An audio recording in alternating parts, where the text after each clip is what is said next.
નમસ્કાર દર્શક મિત્રો, આપ જોઈ રહ્યા છો હિંમતનગર ખબર ન્યૂઝ। તો જોઈએ આજના મહત્વના સમાચારમાં। હિંમતનગરમાં આરોપીનો વરઘોડો। ધોરણ 10ની વિદ્યાર્થીની ઉપર દુષ્કર્મ કરનાર આરોપીનો વરઘોડો। હિંમતનગર ગ્રામ્ય પોલીસે રાહુલ પરમારનો કાઢ્યો વરઘોડો। આરટીઓ વિસ્તારથી પાનપુર પાટિયા પોલીસ ચોકી સુધી આરોપીનો વરઘોડો કાઢવામાં આવ્યો। હિંમતનગરમાં આરોપીનો વરઘોડો કઢાયો। શિક્ષકો આમ તો આવનાર ભવિષ્યનું ઘડતર કરતા હોય છે, પરંતુ આવા હેવાન શિક્ષકો વિદ્યાર્થીઓના ભવિષ્ય સાથે પણ ચેડા કરી રહ્યા છે। જો કે આ દુષ્કર્મની ઘટના સામે આવતા જ સમગ્ર જિલ્લામાં વાલીઓમાં રોષ જોવા મળી રહ્યો છે।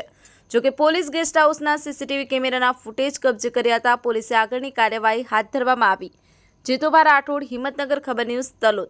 अपनी आसपास बनती घटना समाचार જોવા માટે હિંમતનગર ખબર ન્યૂઝને લાઇક करो, शेर करो, चैनल ने सब्सक्राइब करो।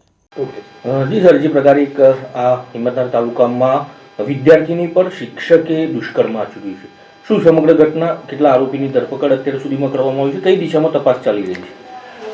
સાબરકાંઠા જિલ્લાના હિંમતનગર ગ્રામ્ય પોલીસ સ્ટેશન ખાતે તારીખ 11 ફેબ્રુઆરીના રોજ સગીર વયની બાળાના અપહરણ તથા તેની સાથેના દુષ્કર્મ બાબતે ફરિયાદ દાખલ થયેલ છે। તેમાં સગીર બાળા જે હાઈસ્કૂલમાં ભણતી હતી, તેમાં જે શિક્ષક તરીકે આરોપી હતા તે સંડોવાયેલા છે તથા તેની સાથે અન્ય એક આરોપી સંડોવાયેલ છે। હાલના તબક્કે સમગ્ર તપાસ કરતા જે શિક્ષક હતા એની ધરપકડ પોલીસે કરેલ છે તથા અન્ય આરોપીની ધરપકડ માટે તપાસ ચાલુ છે।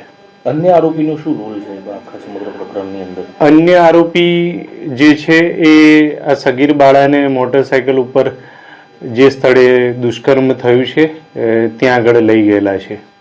બાળાને કઈ રીતે લઈ જવામાં આવ્યો? સગીર બાળાને જે એ સ્કૂલમાં ભણતી, હાઈસ્કૂલમાં ભણતી હતી, તેના શિક્ષકે પોતાની જન્મદિવસની ઉજવણી છે એમ કરીને લઈ ગયેલા છે।